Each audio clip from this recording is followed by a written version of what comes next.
Hey, welcome back to the channel. Today we're looking at an unsung hero. And these knives, countless of these knives were sold. If you don't recognize it, it's an Imperial brand Jackmaster.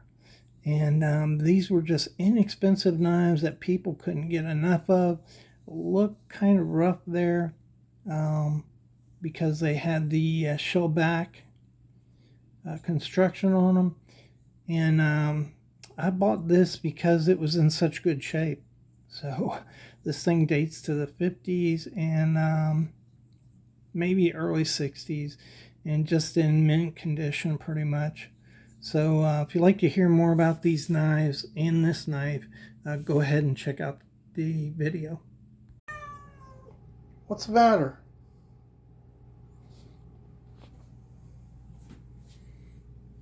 Are you stuck? Can you get out?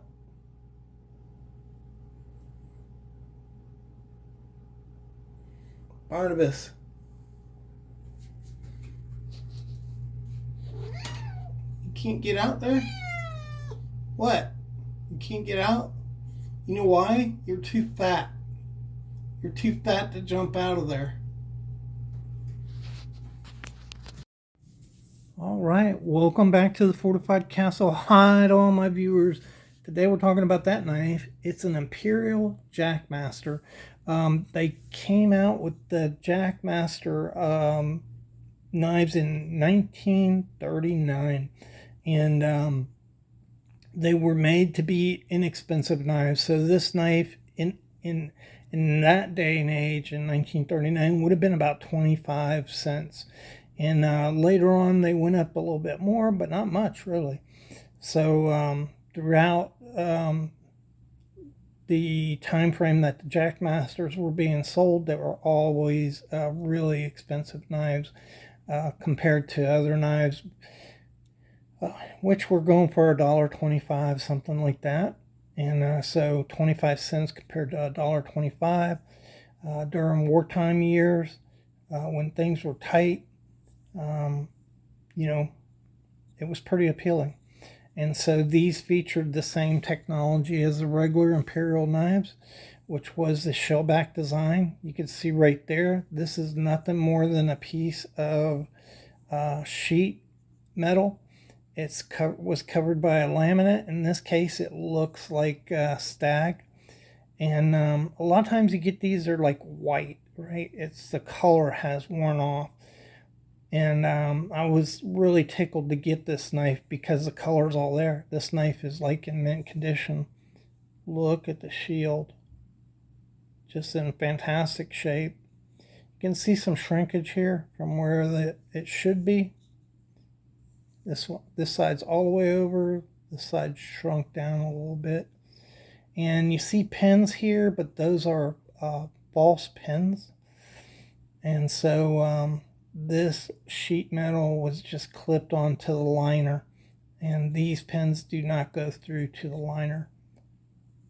So there was a bunch of feedback. The early Imperial knives that you see from the 1936 on, they didn't have these pins, and then a lot of them were falling apart, and so Imperial added fake pins. Right? And that made people feel better, so they bought them again. But they're still not pinned, and so that's pretty funny. I don't know. These come out in 1939, the Jackmaster brand. I'm thinking they went up to the 70s, the early 70s maybe, when the what was that brand? Frontier. That was the name I was looking for, Frontier. When they came out, they were a better quality knife. But this is 3 1/4 inches, serpentine, jack, 2 blades here. You can see the tang stamp, Imperial, Providence, Rhode Island, USA along the side. That would put this from 1956 to 1988. They used that tang stamp. This knife don't think went to 1988 though. I don't think the Jackmasters did. Listen to the walk and talk on this. It just slams down there. Wow, just incredible walk and talk on these things. Pretty nice centering.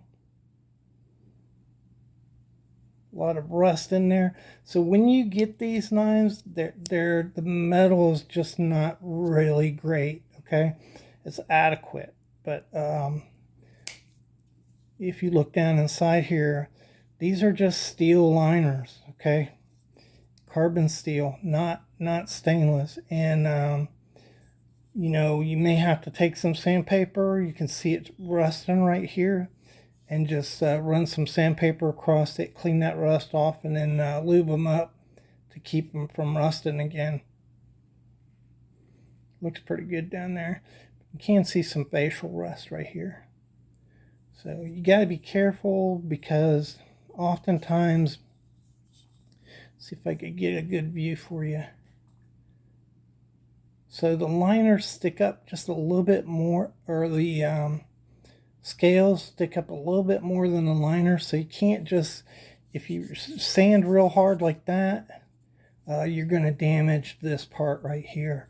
So you got to be careful. I usually take the sandpaper and lay it onto the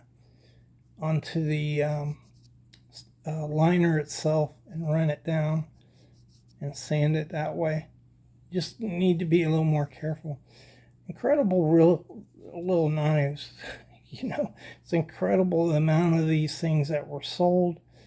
Yeah, look at all kinds of gapping and stepping in these things.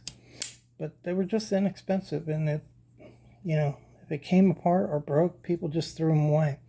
I actually think the finish qualities are horrible, but the build quality is actually good. So they were put together well, other than the shell back. That was a weak design feature in the knife. That was a weakness of the knife. But you know, the way it's sandwiched together and built, they have good back springs, good walk and talk on these knives, and you know, they held up okay. So anyhow, that is a little Jackmaster for you, and a little bit of information. Thanks for checking out the video, and I really appreciate your support.